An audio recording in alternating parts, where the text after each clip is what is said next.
علی، آپ فرمائیے گا کہ یہ افغان جو ڈیلیگیشن اس وقت اسلام آباد میں موجود ہے، یہ بہت ایک اچھی خبر اس سینس میں ہے کہ وہاں طالبان کا ٹیک اوور ہے، تو ناردرن لائنس کے بڑے چیدہ چیدہ لیڈر اس وقت اسلام آباد میں بیٹھے ہیں۔ کتنے امکانات موجود ہیں کہ ان کو پش کیا جائے، بات چیت کی میز پہ بیٹھیں اور ایک کسی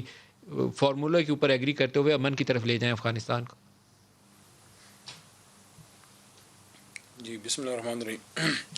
اللہم صلی وسلم مبارک علی سیدنا محمد۔ بہت شکریہ۔ اس وقت ہمارا جو یہ ریجن ہے، یہ اس وقت تاریخ کے ایک بہت بڑے ایک سنگ میل پہ ایک دوبارہ آ چکا ہے۔ پرابلی جو بات ہوتی ہے نا کہ again we are at the crossroads of future, کہ یہاں پہ اگر صحیح فیصلے افغان قوم نے کیے تو وہ پھر آئندہ کی جنریشنز جو ہے ان کو اس کا فائدہ ہوگا۔ یہ جو بات ڈاکٹر صاحب نے بھی کی ہے، یہ وہی بات ہے جو علامہ کی ہے کہ ساؤتھ ایشیا ایک مٹی کا بدن ہے اور افغانستان اس کا دل ہے، اور اگر وہاں امن ہوگا تو پورے ساؤتھ ایشیا میں امن ہوگا۔ اور وزیر اعظم صاحب نے جو ایک بات کی تھی، جہاں اس وقت چلیں اب تو اشرف غنی صاحب نہیں رہے، لیکن جب وہ چیف ایگزیکٹو تھے افغانستان کے، تو ابھی حال ہی میں جو ایک انٹریکشن ان کے ساتھ ہوئی، آئی تھنک ازبکستان میں، تو خان صاحب نے ایک بات کی تھی کہ پاکستان دنیا کا وہ آخری ملک ہوگا جو خدا نخواستہ وہ امن نہیں چاہے گا۔ افغانستان کے بعد اگر کوئی ملک افغانستان میں امن چاہتا ہے تو وہ پاکستان ہے، اور اس کی ریزن یہ نہیں ہے کوئی ہماری صرف ہمدردی ہے، ظاہر ہے ہمارے برادر اسلامی ملک ہیں اور ان کے افراتفری کا اور جنگ و جدل کا ہم پہ تو ڈائریکٹ اثر پڑتا رہا ہے اور پڑے گا بھی، خدا نخواستہ اگر آئندہ کوئی ایسی صورتحال ہوتی ہے۔ لیکن ہمارے اپنے اسٹریٹجک انٹرسٹ یہ ہے کہ جو اسٹریٹجک ڈیپتھ کی بات ماضی میں ہوتی تھی کہ the only strategic depth now for Pakistan in Afghanistan is peace,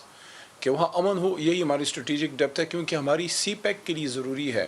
کہ ہم سینٹرل ایشیا تک جائیں، اور اس کے لیے افغانستان میں امن جو ہے وہ لازم و ملزوم ہے۔ تو پاکستان تو ہر ممکن کوشش کرے گا کہ وہاں امن ہو، لیکن ہم کوئی چیز فورس نہیں کر سکتے۔ We can only be a catalyst for peace. ہم صرف ایک انیبلنگ انوائرمنٹ پروڈیوس کر سکتے ہیں۔ اس کی ریزن یہ نہیں ہے کہ ہم کوئی سپر پاور ہیں، اس کی ریزن یہ ہے کہ افغان قوم کے ساتھ ہمارے ہزاروں سال سینکڑوں سال پرانے ایک پیپل ٹو پیپل تعلق ہے، دونوں طرف پشتونز بھی رہتے ہیں بڑی تعداد میں، لیکن جو ہمارا ان کے ساتھ ایک تعلق رہا ہے ماضی میں، خاص کر جب وہاں پہ جب اسٹوڈنٹس کی جب یہ گورنمنٹ تھی مولا عمر صاحب کے زمانے میں،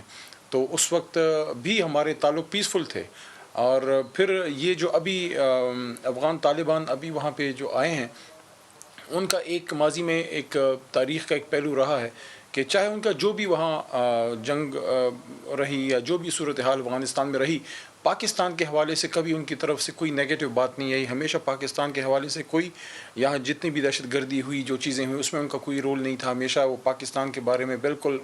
ایک برادرانہ رویہ رکھتے تھے۔ تو ہمارا یہ ہے کہ جو ہماری ایک پالیسی ہے کہ کوئی فیوریٹس ہمارے نہیں ہیں، وہاں جتنے افغان ہیں سارے وہاں پہ اسٹیک ہولڈر ہیں، چاہے وہ پشتو اسپیکنگ ہے، چاہے وہ دری اسپیکنگ ہے، فارسی بان ہے، وہاں پہ جتنے ہمارے ناردرن الائنس کے جب ماضی میں الائنس کہتے تھے وہ جو لوگ ہیں، ان سب میں ہمارا ایک انفلوئنس بہرحال ہے کہ ہم ان کو کنونس کریں، ان کو ریکویسٹ کریں، ان کو جس طرح ابھی امریکہ اور افغان طالبان کے بیچ میں بھی ڈائلاگ میں حکومت پاکستان نے ایک اچھا رول ادا کیا، اور ہم ہمیشہ یہ بات کرتے رہے کہ ہم امن کے لیے کام کریں گے۔ تو جو آپ کا سوال ہے اس کا احاطہ یہ ہے کہ ہم ایک لیول تک ان کو ریکویسٹ کر سکتے ہیں، انیبلنگ انوائرمنٹ پروڈیوس کر سکتے ہیں، لیکن فیصلہ بہر افغان قوم نے خود کرنا ہے۔ ہماری یہ دعا ہے کہ کوئی سول وار مزید نہ ہو، کیونکہ بہت ہو چکا۔ بس میرے خیال میں اب افغان قوم کا حق ہے کہ بالکل، قلم ان کے ہاتھ میں افغانستان اور تھمائی جائے افغانستان کے لوگوں اور کی بھلائی قلم اسی میں ہے کہ وہ اپنے وہاں ہاتھ میں سول پکڑیں وار اور ترقی نہ کے راہ ہو۔ پہ گامزن ہوں۔